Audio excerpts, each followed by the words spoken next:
ปุญญัญเจปุริโสกะยิรากะยิราเทนังปุนับปุนังตัมหังฉันทังกะยิราทะสุโขปุญญัสสะอุจจโยติณบัดนี้อัตมาภาพจักได้แสดงพระสัทธรรมเทศนาซึ่งเป็นคำสั่งสอนของพระบรมศาสดาสัมมาสัมพุทธเจ้าเพื่อเป็นเครื่องประดับสติปัญญาแก่บรรดาเหล่าสาธุชนผู้ใคร่สดับตรับฟังก็มีณกาลบัดนี้ ขอความนอบน้อมจงมีแด่พระรัตนตรัยอันมีพระพุทธพระธรรมพระสงฆ์อันเป็นที่พึ่งของบรรดาพุทธบริษัททั้งหลายขอกราบเรียนคณะครูบาอาจารย์พระเถรานุเถระอันมีท่านอาจารย์เจ้าคุณพระราชพัฒนวัชรบัณฑิตรองศาสตราจารย์ดร.รองอธิการบดีมหาวิทยาลัยมหาจุฬาลงกรณราชวิทยาลัยวิทยาเขตขอนแก่นเป็นประมุขเป็นประธานขอโอกาสกราบเรียนพระเถรานุเถระผู้นั่งอยู่ท่ามกลางสมาคมแห่งนี้อันมีท่านอาจารย์พระมหาพิสิทธิ์วิสิทธปัญโยผู้อำนวยการวิทยาลัยสงฆ์ขอนแก่นท่านอาจารย์พระครูปริยัติวัชรสารหรือท่านพระอาจารย์สุขีขออภัยแล้วก็ท่านคณะครูบาอาจารย์ที่เป็นฝ่ายบรรพชิตทุกรูปทุกท่านขอเจริญพรมายังบรรดาเหล่าบรรดาสาธุชนทั้งหลายผู้นั่งอยู่ท่ามกลางสมาคมแห่งนี้อันมีคุณโยมชวดลซึ่งนามสกุลสิงห์คำป้องเนาะผู้อำนวยการกลุ่มยุทธศาสตร์และเฝ้าระวังทางวัฒนธรรมสำนักงานวัฒนธรรมจังหวัดขอนแก่นท่านผอ.ศักดินันท์ศรีหาบงศ์คุณแม่ดวงจันทร์แล้วก็คุณแม่เยาว์คุณแม่เล็กที่อยู่เบื้องหน้าแล้วก็มีท่านอาจารย์นิรันดรนะท่านอาจารย์สุนทรแล้วก็บรรดาญาติโยมท่านสาธุชนที่นั่งอยู่ขณะนี้รวมไปถึงคณะญาติโยมท่านสาธุชนที่กำลังรับฟังทางสถานีวิทยุกระจายเสียงซึ่งกำลังถ่ายทอดสดให้ทุกท่านได้รับฟังกันวันนี้อาตมาภาพได้เป็นตัวแทนได้รับมอบหมายจากท่านอาจารย์เจ้าคุณพระราชพัฒนวัชรบัณฑิตรองศาสตราจารย์ดร.รองอธิการบดีมจร.วิทยาเขตขอนแก่นได้เป็นองค์แสดงธรรมแทน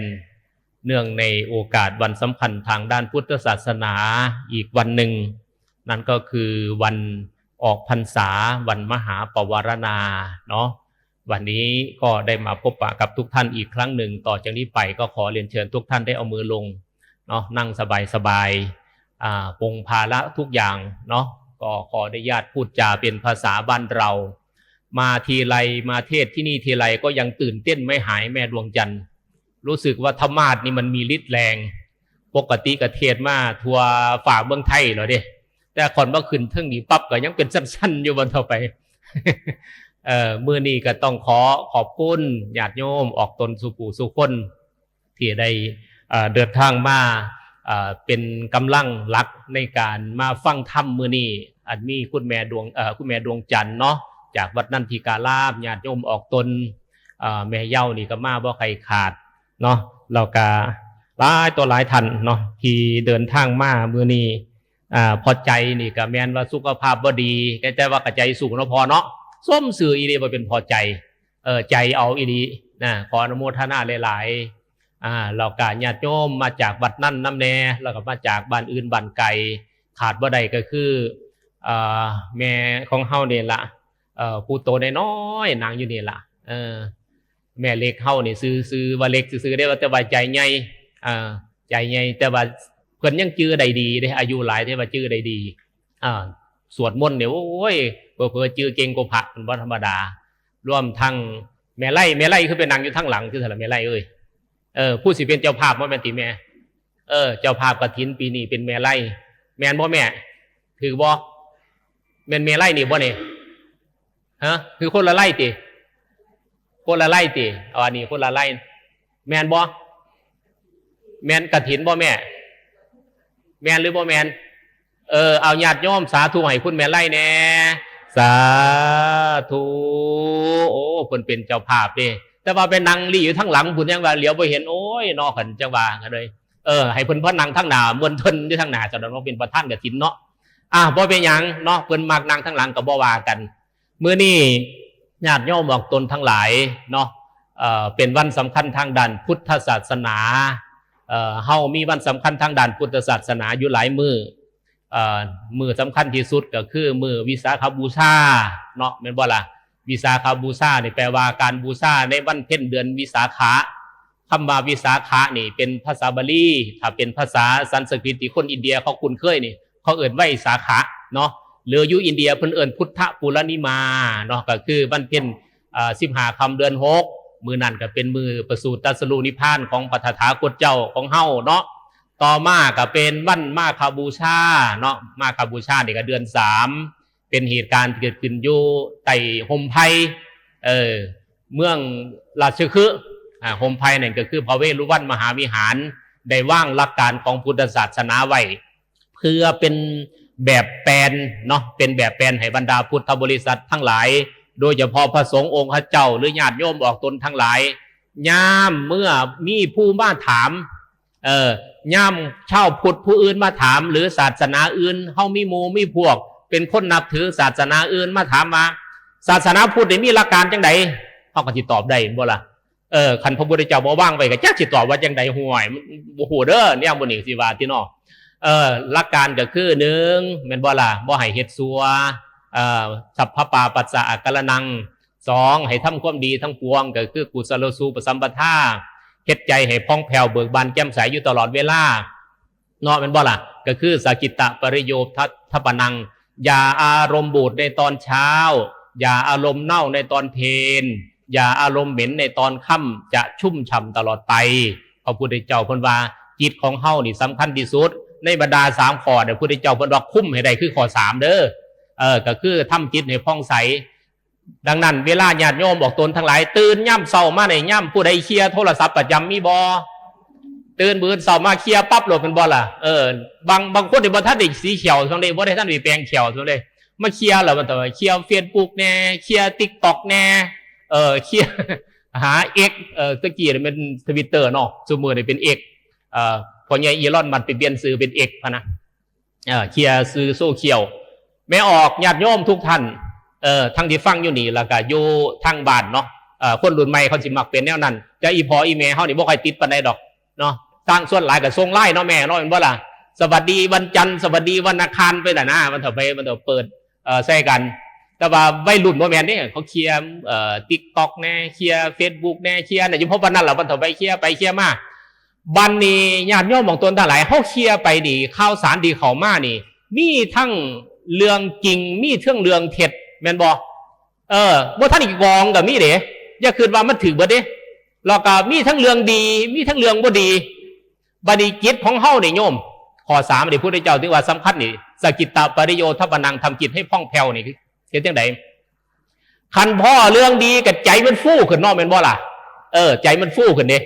แต่คันพ่อเรื่องบ่ดีกับใจแฟบลงมาท่านพ่ออยู่วัฒนธรรมคือกันเนาะมันมีหลายเรื่องเนาะขึ้นมาต้องรับผิดชอบเรื่องบ่เป็นก่าวเรื่องบ่ขอทากับที่กับทางกับไปสำนักวัฒนธรรมเขาก็จมไปสำนักวัฒนธรรมมันตั้งกระทรวงขึ้นมาหยังคือบ่เฮ็ดอีหยังบ่ได้อีกล่ะอ้าวกูก็ลำบากอีกแล้วเนาะเป็นเช่นนั้นอีกนะเป็นจังซั่นดังนั้นญาติโยมบอกตนทั้งหลายสำคัญที่สุดนี่อยู่ที่คุ้มใจให้ได้อย่าคือจอกขึ้นแหนสังเกตเห็นจอกเห็นแหนบ่จอกแหนนี่เวลาน้ำมันขึ้นมันก็ขึ้นน้ำดิเวลาน้ำลงมันก็ลงน้ำขึ้นลงจังซี่ล่ะขึ้นลงดังนั้น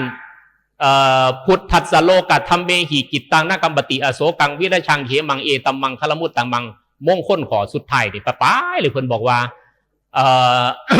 เฮาเนี่ย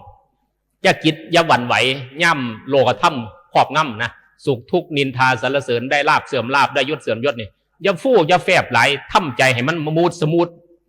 มันเถอะไปอย่าไปซีเรียสน้ำข้าวไหล ช่วงนี้ข้าวพระบนนี้นี่ออกไล่เป็นตาในเนาะบานนี้โยมก็จมแต่อีพออีแม่ท่านนี่เข้าใจอยู่แต่ว่าใบรุ่นบางคนนี่ก็จมล่ะ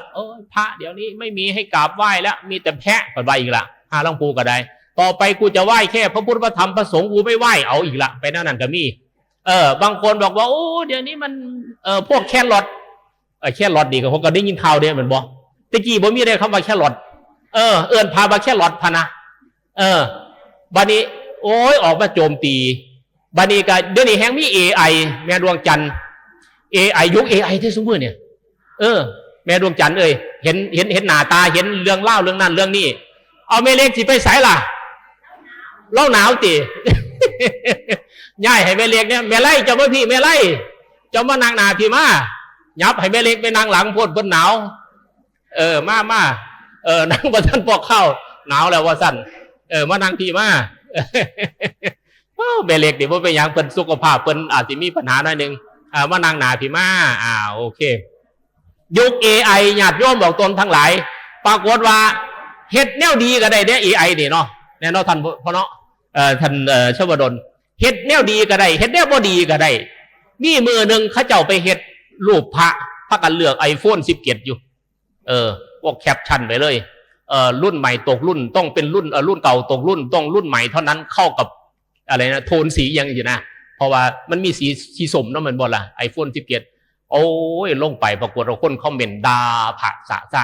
ไอ้พวกเหลืองห่มโล้นพวกโล้นห่มผ้าดันที่ร่ำรวยเงินทองมหาศาลดันที่โอ้ยของกูทำงานตลอดชาติกูยังเป็นไอ้3310อยู่เลยพวกมึงบ่ได้ใส่เข้ามาท่านด่าเง่าเลยโยมอาตมาเห็นเราใจฟวยฟิวลงไปเลยมันโอ้ตายยุคข่าวสารสนเสร็จคนไทยบ่วิเคราะห์วิจารณ์อาจารย์สุนทรเนาะแทนที่สิเบิ่งว่ามันเป็นภาพอีหยังนะภาพ AI ซื่อแม่เขาเอาพระมาปิดปากเนาะมันเลยโควิดไปตะโดนเลยเขายันบ่ให้มันเห็นหน้านะแต่ว่า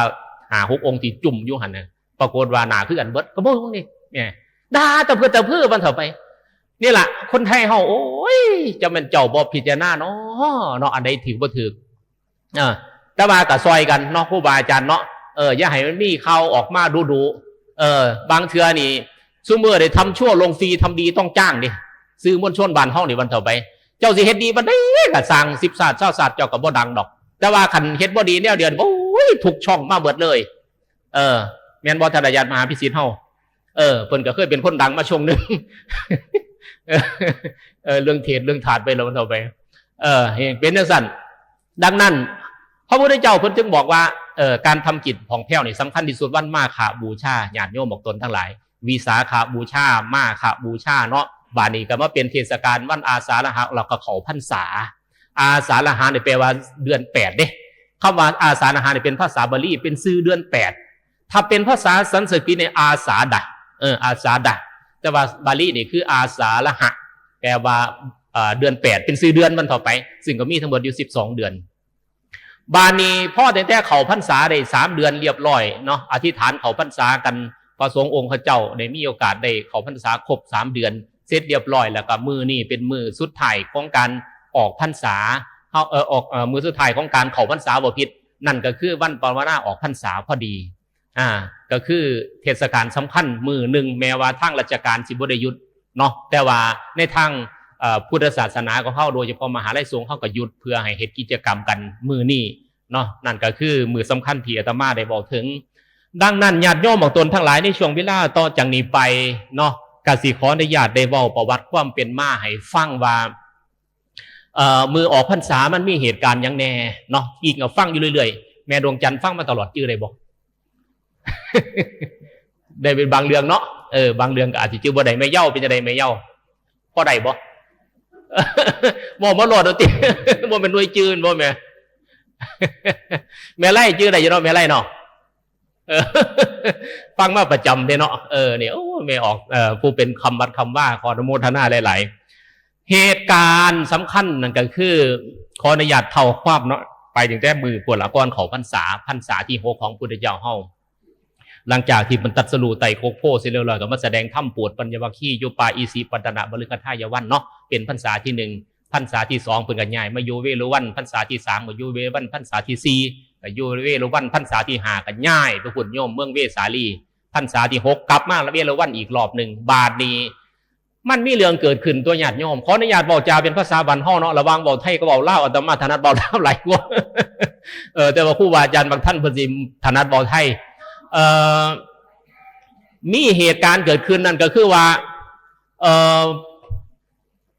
เศรษฐีชาวเมืองราชคือผู้หนึ่งชื่อว่าราชกหเศรษฐี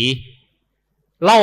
เฮ็ดตาคายไว้อยู่แม่น้ำคงคาเนาะเมืองราชคือกับแม่น้ำคงคาห่างกันประมาณสัก80 กิโลนี่แหละแต่ว่ามันก็ขยายไปฮอดพุ่นเนาะเล่ามีบริวารหลายแล้วก็เลยให้เขาเจ้าขึงตาคายไว้นะเพื่อประโยชน์ได้หลายอย่างวันต่อไปบานนี้มันมีปุ่มจันแดงไหมปุ่มไม้จันอีแม่ลุดออกจากเงาไม้ลอยมาติดตาคายเล่านะพอมาติดตาคายเสร็จเรียบร้อยลูกน้องก็เลยจักสิเฮ็ดหยังก็เลยเอาปุ่มจันแดงเนี่ยแล้วมันต่อไปให้เจ้านายก็คือเศรษฐีราชกหเศรษฐีราชาเศรษฐีตอนนั้นบ่ท่านได้นับถือพุทธศาสนาเด้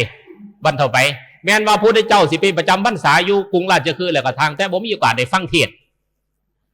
พอตั้งแต่เห็นปุ่มจันแดงเนาะโยมเนาะปรากฏว่าลอกกับอุตริสิเฮ็ดยังดีเนาะกับปุ่มนี่เนาะพะนะว่าบานี้ปรากฏว่าเราว่าคิดว่าซุมื้อนี่อยู่เมืองราชคฤห์ได้ยินว่าผู้ประกาศโตเป็นอรหันต์ก็หลายแต่ว่าเฮาก็บ่ฮู้ว่าไผเป็นของแท้ของปลอมมันเท่าไปเนาะจังซุมื้อนี่ประกาศโตเป็นนักวิชาการนี่เดี๋ยวนั้นว่านักวิชาการทางพุทธศาสนาซั่นนะแต่ว่าผู้ใดของแท้ของปลอมก็บ่ฮู้ราชกหเศรษฐีก็เลยว่าปะเอาสิซะเถอะเว้ยเอาปุ่มนี่ไหมเอาไปกึ่งเป็นบาทซะเถอะว่าซั่นเสร็จแล้วก็ให้ลูกน้องกึ่งเป็นบาทย่างงามเด้ถ้าสแลกย่างดีบาทนี้เอาไปมัดไว้ถึงยอดไม้พุ่นดิยอดไม้วันเถอะบอกสูงพุ่นวันเถอะไปประกาศเลยบาทเนี่ยทั่วกรุงราชคฤห์เศร้าไปแหละแม่เล็กแล้วบ่สบายใครเหรอเด้เนาะให้แม่แล้วนางหลังซะปรากฏว่าจังได๋โยมปรากฏว่าเอาไปมัดไว้บานี้ประกาศทั่วกรุงราชคฤห์เด้ผู้ใดประกาศตัวว่าเป็นอรหันต์นี่ขอให้หอเวินมาเลยหอเวินมาเรียบร้อยแล้วผู้ขาพร้อมทั้งลูกเมียบริวารทั้งหมดทั้งมวลที่ประกาศตัวเป็นอุบาสกสิเป็นผู้นับถือพระรัตนตรัยถึงพระรัตนตรัยเป็นที่พึงเป็นสรณะตลอดชีวิตพระวาราชกหเศรษฐีประกาศไม่ไรประกาศเรียบร้อยแก้งคนในหูปุ๊บโอ้ยผ่านไปหลายมือกับบ่มีพระอรหันต์องค์ใดมาหอเบิ่นคือว่าแต่ว่ามีเจ้าลัทธิ6 องค์ปุราณกัจจปะอชิตะเกสะกัมพลปกุทะกัจจายนะมัคคลิโกสารสัญชัยเวรัตบุตรนิคนนาตบุตร6 องค์นี่มันเถอะพยายามมาขอบาทแต่ก็บ่ได้แต่ว่ามีนิคนนาตบุตรนี่ในธรรมบทนี่ท่านอาจารย์ได้พูดได้เป็นมหาพุทธิฮูดีนี่คนนี่มาแปลกประหลาดอยากได้บาทคือกันนะมากับลุงน้องเด้พอตามากับลุงน้องเราบอกว่าโอ้เศรษฐีคือได้ยินข่าวว่าเฮ็ดบาทไว้ละสิให้พระอรหันต์หอมาติแม่นเราผู้ค้าว่าสันเศรษฐีว่าโอ้ยเจ้าอย่าไปพอใจการหอเหินเดินอากาศของพระอรหันต์เถาะมันบ่ดีบ่แม่นแนวเอามาถวายอาตมาซะเถาะอย่าให้หอเถาะพระนาวาเศรษฐีเนาะเพิ่นก็ว่าโอ้ยผู้ค้าเกิดมากกับบ่ฮู้ว่าผู้ใดเป็นอรหันต์บ่อรหันต์ก็เลยอยากให้หอให้เบิ่งกับตาเนี่ยคันแม่นอีหลีก็สิได้ยกย่อปอปั่นย่อมือสุดศอกพุ่นละสิได้เป็นลูกศิษย์ลูกหาพระนาวาบ่จังได้เศรษฐีก็บ่เอาบาทมาให้ก็เลยซ้ำกับลูกน้องเด้มันเถอะไปสู้ขันกูทำท่าสิกระโดดสู้เฝ้าจับขากูไว้เด้อยิ่งเสียหน้ามันเถอะให้สัญญาณลูกน้องมันเถอะไปใบแผนมันเถอะไปเสร็จแล้วเศรษฐีเอาสั่นจะได้เจ้าเจ้าบ่น่าสิหายให้ลำอาตมาลำบากเด้ตั้งใจก็ทำท่ามันเถอะไปคือคำนั้นทำตาโดดมันเถอะไปทำท่าจีหอเวินขึ้นลูกน้องเฝ้าจับขากันติดแถวเลยมาเถอะอาจารย์อย่าเฮ็ดจักอย่าเฮ็ดจังซั่นบ่ล่ะว่าโอ้บ่แม่นสิหอได้สิมาจับไปจังได๋สิอุ้ยอาจารย์ตะล่าบาทไม่อันเดียวนี่อาจารย์สิลงทุนปานนั้นทีเด้อนี่มันผิดวิสัยเด้หาเฮ็ดจังซี่ปานน่ะว่าเศรษฐีเห็นบ่น่ะลูกน้องข่อยบ่ให้เฮ็ดปาฏิหาริย์เฮ็ดจังได๋ล่ะบาดนี่ปานน่ะว่าเอามาที่เอามาถวายเถิดน่ะบ่ได้คือเก่าปานอุตส่าห์ลงทุนปานนั้นเนาะแม่ดวงจันทร์เนาะลงทุนสูงวันต่อไปบ่ได้7 มื้อผ่านไปโยมบ่ได้เลยบาทนี้เศรษฐีก็เลยประกาศเด้ ราชาเศรษฐีก็เลยประกาศเรื่องไหนบ้างเนี่ยประกาศว่าโอ้ยที่ประกาศบอกว่าในโลกนี้มีพระอรหันต์นี่ตัวกันซื้อดอกพะนะว่าบ่มีดอกเกียรติมือพันไปมุ้ยผู้ใดหอมาจักคนพะนะว่าบ่มีอันซุ่มสิว่าอยู่ในตัวกันวัดว่าท่านว่าราชาเศรษฐีเบาเต็มปากเลยเด้ว่าอรหันต์บ่มีดอกในโลกในตัวกันซื้อพะนะบานี้คำเบาชาวบ้านเนี่ยมาหอดหูพระโมคคัลลานะกับพระบิณโฑลภาลัทวาชะ2 คนนั่งกำลังสันเข่าอยู่กรุงราชคฤห์เขาบอกว่าเดี๋ยวนี้อรหันต์บ่มีพะนะว่าบ่มีอรหันต์เฮ็ดจังได๋ล่ะพะนะว่าคันเฮาสิปล่อยไว้จังซี่นี่มันสิอันตรายต่อพุทธศาสนาดังนั้นก็เลยโยมก็เลยปรึกษาหารือกันพระบิณโฑลภาลัทวาชะก็เลยบอกว่าท่านอาจารย์โมคคัลลานะท่านมีฤทธิ์หลายขอไปจักบาทนี่เพียงว่านะว่าพระโมคคัลลานะก็บอกว่าโอ้ยข่อยเฮ็ดดูแท้ๆเด้ผมเสียเฮ็ดดูแท้ๆเด้สิไปสู่งานอะไรก็บอกเอาท่านนั่นละไปรถพะนะว่าสุดท้ายก็เลยมอบให้พระบิณโฑลภาลัทวาชะไม่ออกเพิ่นเป็นอรหันต์ทั้ง2เนาะเสร็จเรียบร้อยพระบิณโฑลภาลัทวาชะก็หอเวินอีหลีล่ะโยมพอเพิ่นเฮ็ดได้อีหลีเนาะเป็นอรหันต์นะแต่ว่าพระอรหันต์นี่สิบอกให้ฟังได้โยมเด้อมี2ชนิดเหาะเหินเดินอากาศได้กับชนิดที่เหาะเหินเดินอากาศบ่ได้ชนิดเหาะเหินบินชนิดที่เหาะบ่ได้เพิ่นเอิ้นว่ายังครูบาอาจารย์ทั้งหลายสุขะอีหยังเอาไม่พูดได้หมดสุขะวิปัสสโกบรรลุแบบแห่งแรงบรรลุแบบแห่งแรงไม่ไล่บรรลุอรหันต์นะแต่บอกหอบ่ได้นะเป็นพระธรรมดาก็เอิ้นสุขะวิปัสสโกนะทั้ง4ก็มีได้มอนอรหันต์บินบรรลุปั๊บเลยบินหอเหินเดินอากาศได้สุคนได้โมเมนต์บ้านนี้เขาก็หอไปเนาะพ่อหอไปแล้วบ้านนี้ไปเอาอันหินบักไงไม่ออกพวกน่ะปริมณฑลบักไงเดี๋ยวมันเข้าไปนึกถึงอันเนาะในอินดิเพนเดนต์เดย์หนังฝรั่งที่มันจานบินบักไงเนาะบินเบิ่นเสียนะหินบักไงมากไหมเพื่อนเอามือตัวเดียวหมุนได้บ่เนี่ยหมุนโอ้หินบักไงเนี่ยวุ่นอยู่คนเห็นไม่มาตั้งแต่นอกบาราว่าตกอกตกใจเฝ้าแลนลี่มาเรื่องทึ่งถืดลังภูไปอยู่ไก่หบไม่ยันหินมันตกใส่หยองลังภูไปลี่อยู่ได้ทำตะพื้นเพราะถ้าเห็นคนหมุนพุ่นบิณโฑลภาลัทวาชะอยู่พุ่นหลวงพ่อเป็นห้องใส่มันเถอะอย่าปล่อยมันหลุดมือนอแม่นออย่าปล่อยมันหลุดมือเด้อปะนะปล่อยหลุดมือตายเมื่อไหร่พะนะว่าไม่ออกเสียเดินลอยเพราะแต่มุนบึนเลยเราก็ซัดไปผุนโยมพูดลุดโลกไปผุนวันเถอะไปอันนี้ก็อัศจรรย์พันลึกเนาะเสร็จเรียบร้อยพ่อแต่หมุนหินเหรียญเรียบร้อยให้ชาวบ้านได้เห็นสิแล้วเราก็บอกเวิร์นไปละโยมไปเอาบาทใหม่มาบาทใหม่จันแดงนะกุมจันแดงที่กึ่งดีๆวันเดียวเสร็จเรียบร้อยแล้วเอามาหาราชาคาเศรษฐีตอนนั้นเห็นโอ้ยย่อมือสุดศอกเห็นแล้วเห็นพระอาหารบาทเนี่ยพนามาดีอกดีใจโยมทั้งลูกทั้งเมียทั้งบริวารถวายเขาปลาอาหารเสร็จเรียบร้อยแล้วกราบปฏิญาณตนเป็นพุทธมามากะปฏิญาณตนเป็นชาวพุทธตั้งแต่หันตนมาเนาะบาดนี้กะกลับสู่พระเวรุวันเด้บาดนี้ซุ่มหนึ่งบาดเนี่ยซุ่มญาติโยมอันบ่ได้เห็นเหตุการณ์ตอนนั้นเนาะก็แห่บึ้มมาเลยละโยมบาดนี้มาพระเวรุวันไม่พระเวรุวันกับพื้นที่ก็ใหญ่เติบอยู่ดอกเสียงแตกบึ้มมาพระพุทธเจ้านั่งอยู่ห้องทั้งพุ่นก็เลยว่าอานนท์เสียงอีหยังน้อชาวบ้านก็ยังเสียงดังใช่เนาะอานนท์ก็เลยไปถามเบิ่งก็เลยได้ฮู้ว่าตอนนี้ชาวบ้านได้ยินว่าหลวงพ่อบิณโฑลภาลัทวาชะแสดงปาฏิหาริย์ตอนที่เพิ่นเฮ็ดอยู่นี่บ่ท่านได้เห็นก็เลยมานิมนต์เพิ่นเฮ็ดอีกจักเที่ยวนะพะนะอยากเบิ่งอีกจักรอบนึงพะนะหลวงพ่อแล้วก็ใจดีแล้วก็หมุนให้มันต่อไปใจดีอันต่อไปพระพุทธเจ้าเพิ่นก็เลยเอิ้นผู้ใดเอิ้นหลวงพ่อบิณโฑลมาเนี่ยมันต่อไปพอธรรมาปรับพนมมือไหวปรับเรียบร้อยก็เลยว่าบิณโฑละ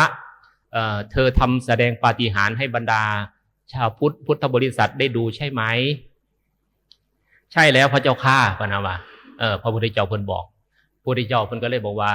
ดูก่อนภิกษุต่อจากนี้ไปเธออย่าได้กระทำแบบนั้นตั้งแต่หันเป็นต้นมากก็เลยให้ภิกษุทั้งหลายห้ามแสดงยมกปาฏิหาริย์ญาณโยมพ่อให้แสดงเนาะบัดนี้เฮามาฟังอธิบายไปยังพ่อให้แสดงเรื่องนี้สำคัญญาติโยมคนเฮานี่บ่ว่าคนไทยหรือว่าคนอินเดียหรือคนศาสตร์ใดก็สร้างโยมมักของแปลกประหลาดแม่นบ่แม่ไล่ว่าขันพระองค์ไหนทรงคือแน่ทรงเข่งแน่ทรงมีฤทธิ์มีเดชเฮามักบ่โอ้ยแห่ไปได้เป็นบ่ล่ะ แต่ว่าพระมีความรู้มีการศึกษาประพฤติดีงามจังหลวงพ่อประยุทธ์สิบ่ให้มีคนเป็นนับถือเด้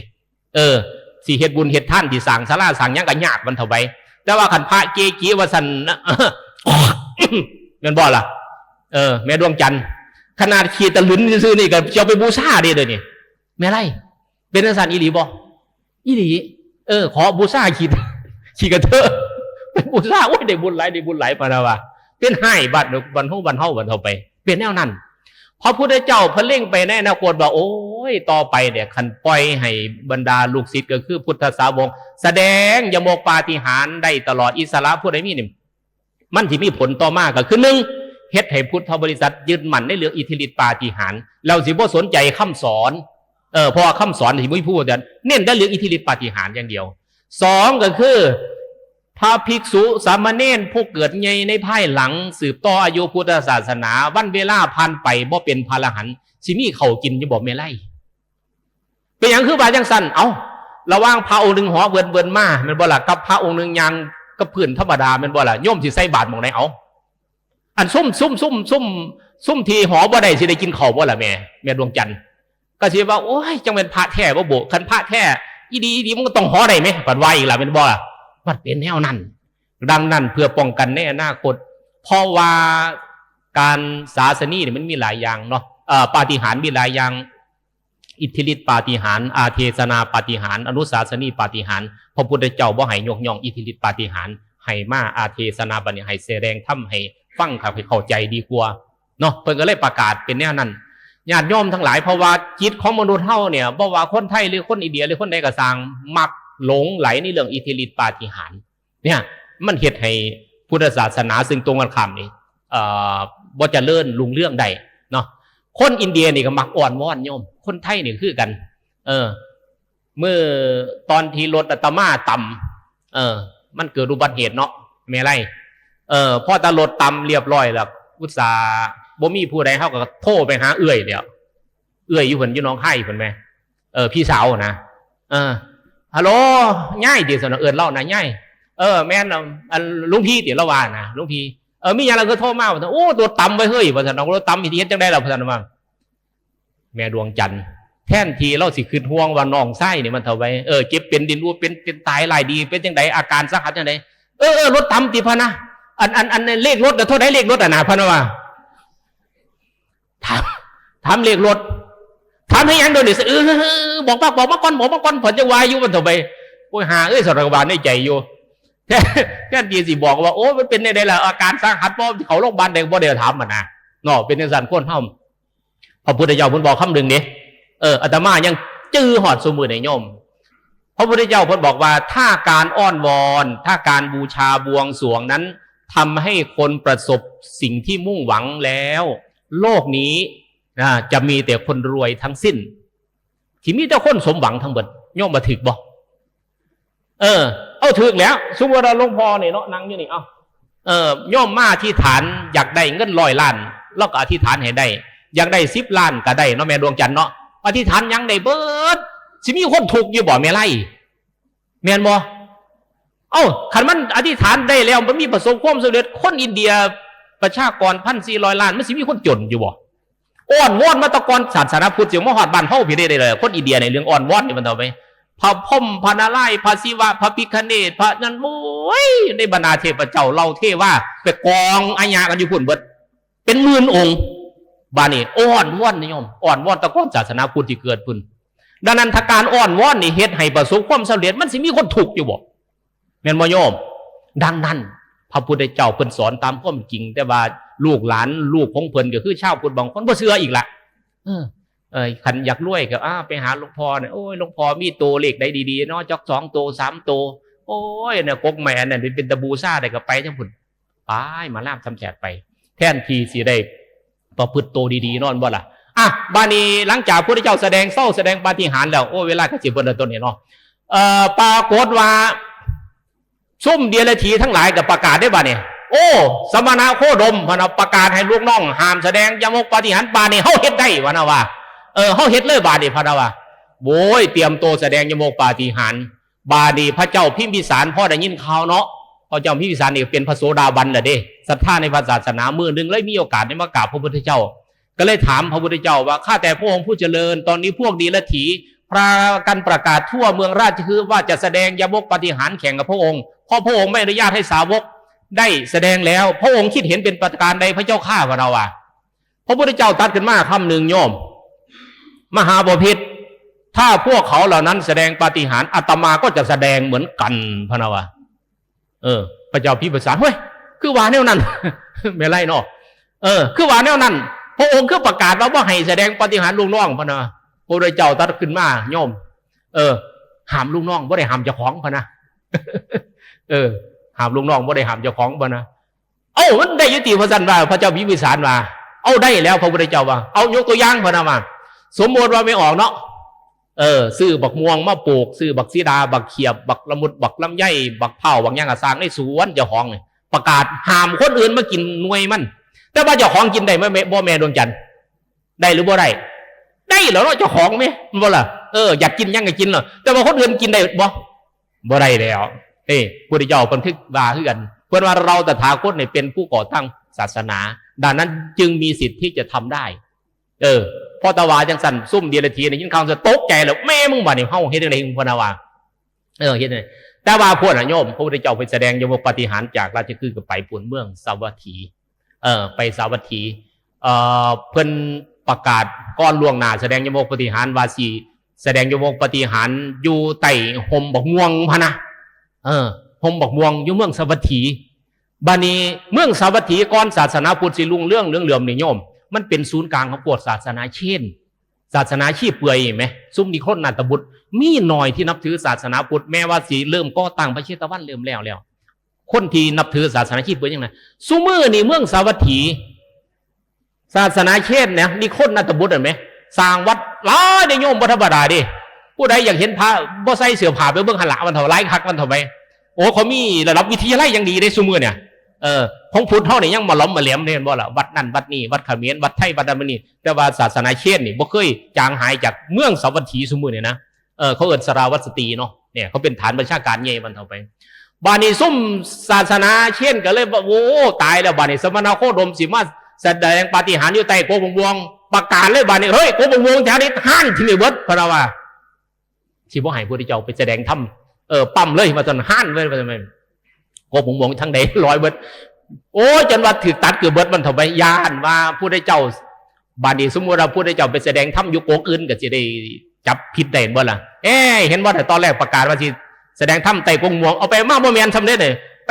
แสดงถ้ำไต่กกนั่นกกนี่กกโพกกให้กกนั่นเนี่ยเดี๋ยวบอกผิดแล้วจริงๆนะหาเรื่องจับแต่ว่าสุดท้ายบานี้กกมวงมันขึ้นมาโดยอัตโนมัติโยมเปลี่ยนยังขึ้นว่าตีมือหนึ่งมันมีบงมวงหน่วยหนึ่งเนาะอยู่ในวังหลวงอ่ะเนาะมันมีกกมวงปรากฏว่าคนที่ดูแลกบม่วงนี่เห็นผู้ได้เจ้าเขาพานุ่นยางมากพอดีเนาะก็เลยว่าโอ้ยขันเอาไปถวายพระราชาเขาก็จะได้บุญบ่ท่านโดนก็จะได้รางวัลดีหน่อยไปถวายผู้ได้เจ้าเนี่ยเอาสั่นก็เลยถวายผู้ได้เจ้ามันก็เลยให้อานนท์นี่สันเช่นเดียวกันก็เอามือล้างปรากฏว่าปาฏิหาริย์มันโยมเห็นวูบขึ้นเลยมันเท่าไปบักไงเลยวันเท่าพ่อพระราชาประเสริฐที่โกศลหูสั่นป้องกันไว้เลยห้ามผู้ได้เจ้ามันก็แสดงยมกปาฏิหาริย์อยู่หันละโยม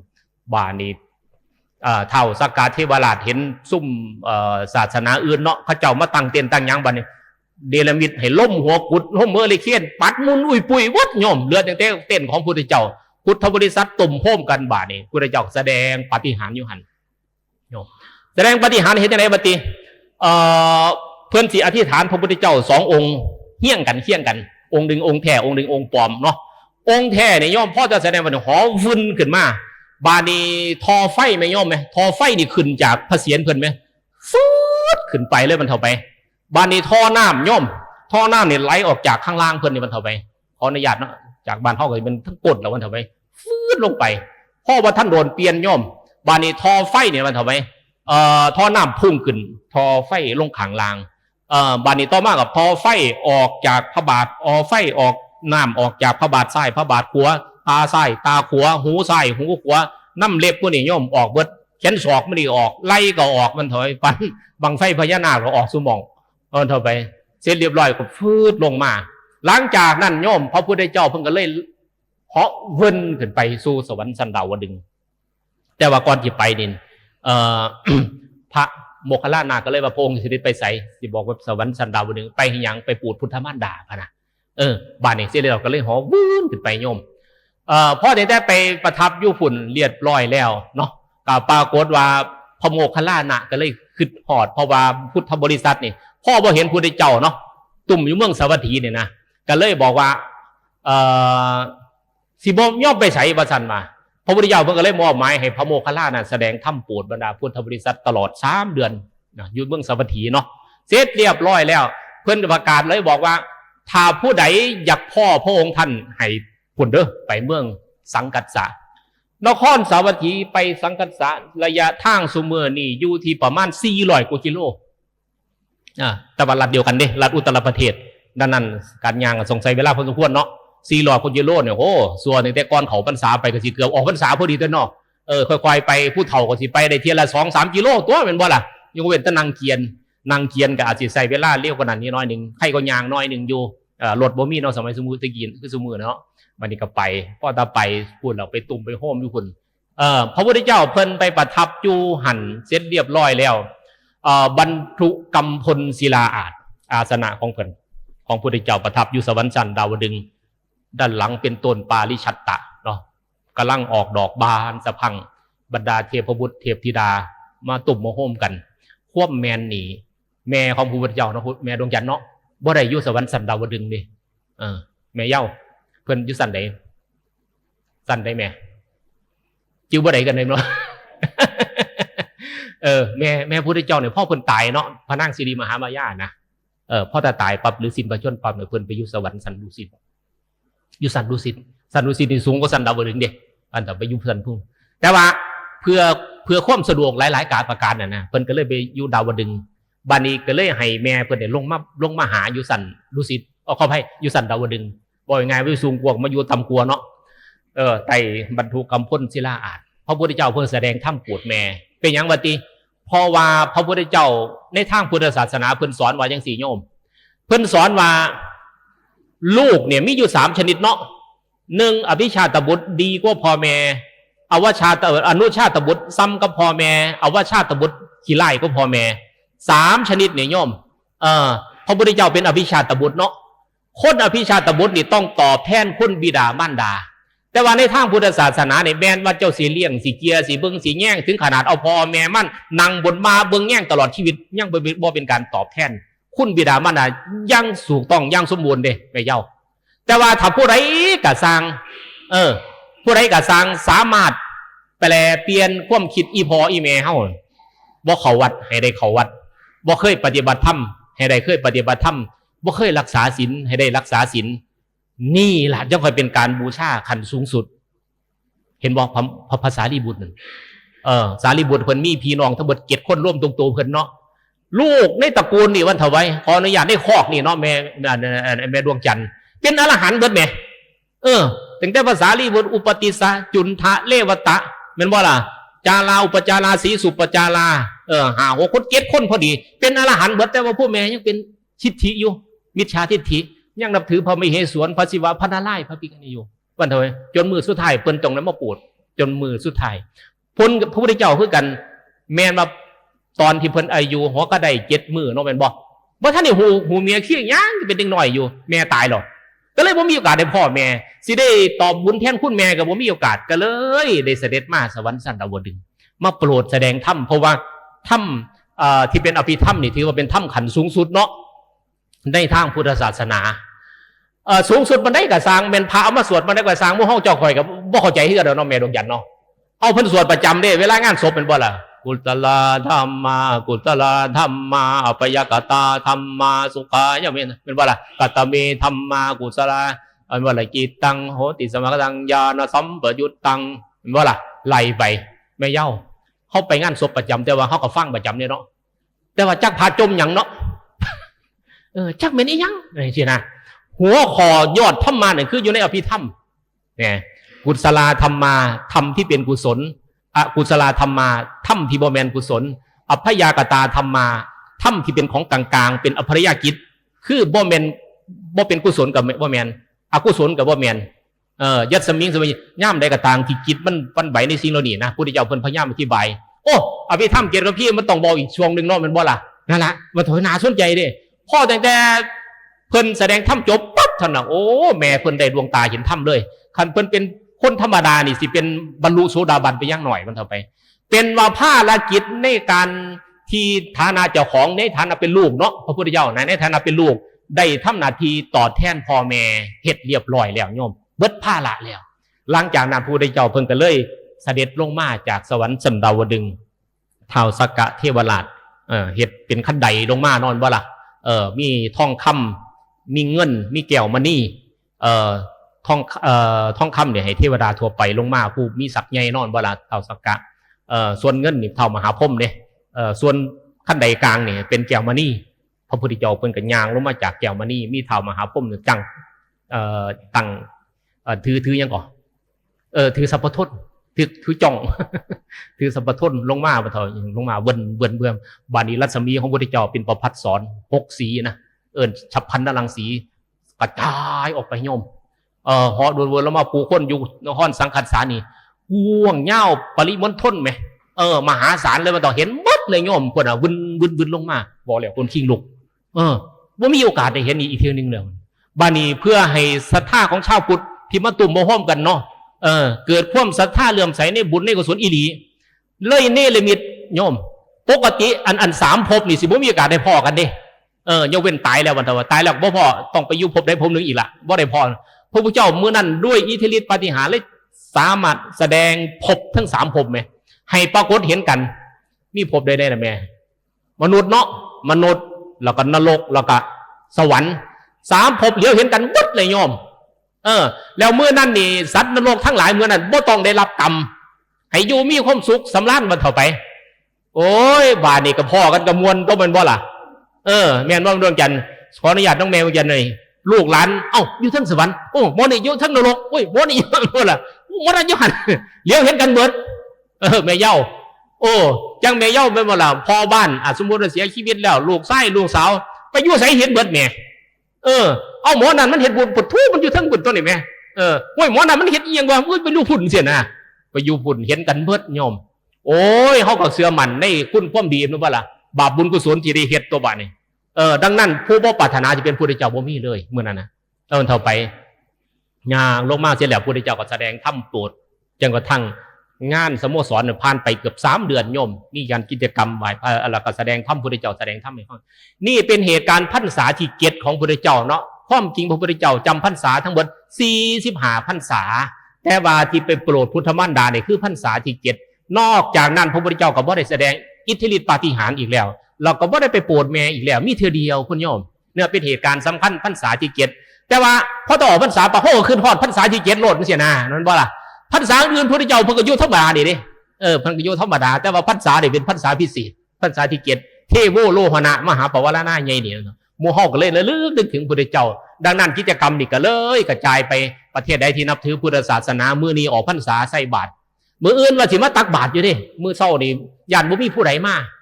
มื้ออื่นอีแม่อีพ่อผู้ใดเด้อนี่แหละตั้งกันอยู่นี่แล้วมันมาใส่บาตรกันแน่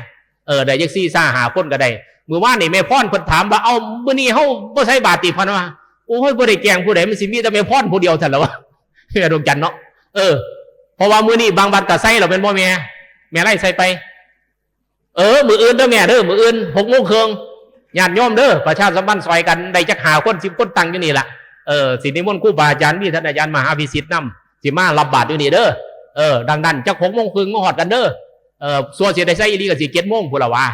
แจ้งกันเด้อผู้ใดอยากมาใส่บาตรใส่นี่ล่ะข้าวสารอาหารเขาอิหยังก็สร้างมันเถาไปตามธรรมเนียมเด้อ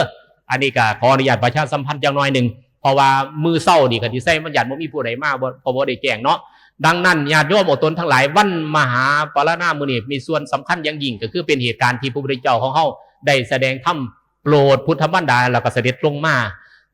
อาตมาได้ตั้งเป็นประเด็นก็คือปุญญันเกปุริโสกะลินากะยีลาเทนังปุณปุนังก็คือเมื่อมนุษย์เฮานี่ได้หูจักการทำบุญแล้วก็ควรที่ทำบุญอยู่ดูหรือทำบุญอยู่บ่อยๆเพราะการทำบุญบ่อยๆนั้นเป็นเหตุนำสุขมาให้เนาะแม่เนาะสุโขปุญญสะอุจโยนะดังนั้นเฮาพยายามคิดถึงบุญอยู่ตลอดเวลาญาติโยมอดทนทั้งหลายเพราะว่า ทางเขาคิดถึงบุญใจมีความสุขเลยมันรอเรียกด้วยบุญแล้วสิมีความสุขแม่นตายว่าไงว่าไปโรงพยาบาลแม่นตายกับยิ้มอยู่เนาะแม่ดวงจันทร์เนาะหมอพยาบาลเขาสิว่าไม่แม่ดวงจันทร์เจ้าเขายิ้มอยู่แถงเสียนะโอ้ยบางคนบ่เคยได้ทำบุญบ่เคยได้ฝึกมาแนวนี้นี่โอ้ยตาปวนอยู่ในโยมตะยานคืออย่างเนี่ยอาตมาไปพอมือยุ่งสิมันทำมือยุ่งสิเจ็บปวดจำได้ตายุ่งสิมันตาเรียกลงกับบ่อยู่ฮะเขาเจ้าบ่ได้ฝึกมากคือโมเฮาเนี่ยฝึกรักษาศีล8รักษาศีล5ได้เฮ็ดบุญให้ท่านฟังครูบาอาจารย์มาประจำนี่เฮาเริ่มได้เข้าใจโดนบ่ล่ะได้สะสมบุญบารมีมาเรื่อยๆดังนั้นพ่อสมควรแก่เวลานะโยมเนาะ11 นาฬิกาแล้วเทศนาปริโยเสสาเนในการสิ้นสุดแห่งการแสดงธรรมในวันนี้อาตมาภาพในนามของท่านรองที่การบดีท่านอาจารย์เจ้าคุณพระราชพัฒนวัชรบัณฑิตรองศาสตราจารย์ดร.ก็ต้องขออนุโมทนากับบรรดาคณะครูบาอาจารย์มีท่านอาจารย์พระครูสุนทรกิติธรรมคุณท่านอาจารย์พระมหาพิสิทธิ์วิสิทธปัญโยท่านอาจารย์พระครูปริยัติวัชรสารพระสงฆ์พระเถรานุเถระซึ่งรวมทั้งคารวาสมีท่านผอ.ศักดินันท์ท่านผอ.ท่านทวดลคุณแม่ดวงจันทร์คุณแม่เยาคุณแม่ไลแล้วก็ท่านอาจารย์สุนทรที่อยู่ด้านหลังท่านอาจารย์นิรันดรนะแล้วก็คณะทำงานมีคุณธนรัตน์เป็นต้นนะขอทุกท่านที่มาในวันนี้รวมทั้งญาติโยมที่ฟังรายการของสถานีวิทยุอยู่ขณะนี้จงประสบด้วยจตุรพิธพรชัยคืออายุวันนะสุขัดพละ